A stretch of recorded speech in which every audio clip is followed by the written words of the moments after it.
அதுக்கு 1 மணி சுமார் அளவுக்கு காங்கேயம் நகராட்சியில் காங்கேயம் வாகன் நூற்றூரில் வாக்காளரை போலிங் வேலை பார்த்துருக்காங்க. திடீர்னு அமைச்சு சொல்ல வர்றாங்க.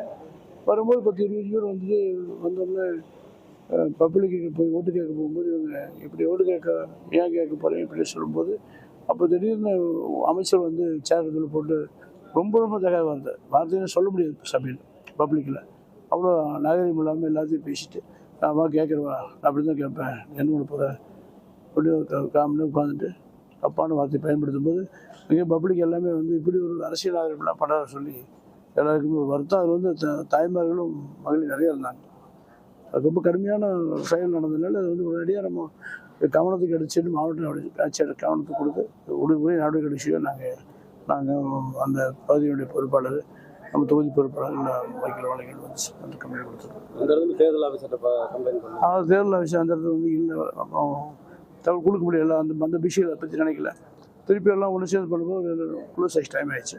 அதனால் பண்ணி கொடுத்துருவாங்க. மாவட்ட தேர்தல் அதிகாரி என்ன சொல்லுவாங்க? மாவட்ட தேர்தல் நடவடிக்கை எடுக்க சொல்லியிருக்காங்க. கரெக்டாக பிடிச்சிருக்காங்க. அடுத்தது என்ன நடவடிக்கை எடுக்க போய் நாங்கள் கோர்ட் அனுப்போம். எங்கள் காங்கி சட்டமன்ற தொகுதியில் 160 பாகம் எண் 160 வாக்குச்சாவடியில் வாக்கு நடந்துக்கிட்டு இருந்த பொழுது அமைச்சர் மு.பே. சாமிநாதன் அவர்கள் அந்த பகுதியில் வாக்குச்சாவடியில்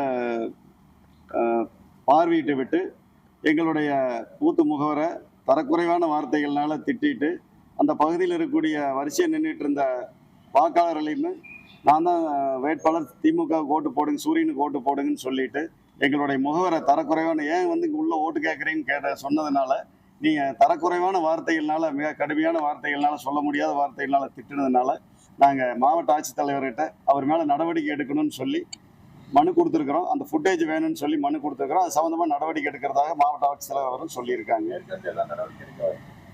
மேற்கொண்டு மாவட்ட ஆட்சித்தலைவர்கிட்ட நான் மனு கொடுத்துருக்குறோம். அது சம்மந்தமாக நடவடிக்கை எடுக்கலைன்னா நாங்கள் கோர்ட் அணுகி அது சம்மந்தமான உரிய நடவடிக்கைக்கு நாங்கள் கோர்ட் அணுகலாம்னு இருக்கிறோம்.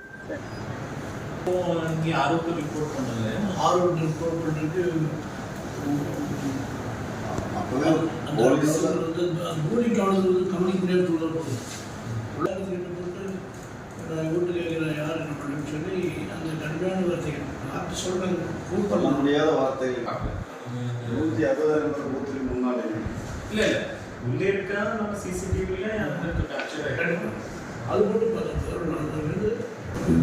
சொல்லிக்கிற அளவுக்கு லேடிஸ்லாம் நிற்க முடியாத அளவுக்கு அந்த இடத்துல நிற்க முடியாத அளவுக்கு ஒரு யூஸ் பண்ணுறாங்க.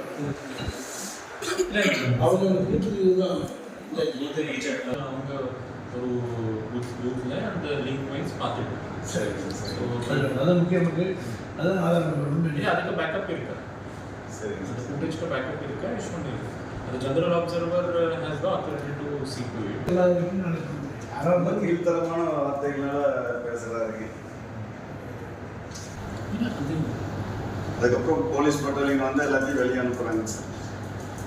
அப்புறம் அதுக்கப்புறம் போலீஸ் போட்டு அதையும் மிரட்டுறதோடையில் ஏஜென்டையும் மிரட்டுறதோடையில் அவர் பேசுறாரு. 1 to 1.5 ரெசிடிங் ஆஃபீஸருக்கு தெரியும். இது ரெவிலிங் sir. Friend online sir. Camera இருக்கு. செக் பண்ணி பார்க்கணும்.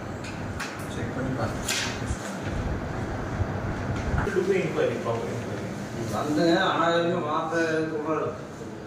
ஃபுட்டேஜ் காப்பி தான் நாங்கள் கொஞ்சம் பார்க்கலாம். சரி general officer only hand access காசு எல்லாம் செக் பண்ணுறாரு. சரி சார். இங்கிலீஷ் வெளியே போட மாட்டோம். இன்னொரு கேமரா இருக்கா? நம்பர் 160 165க்கு முன்னாடி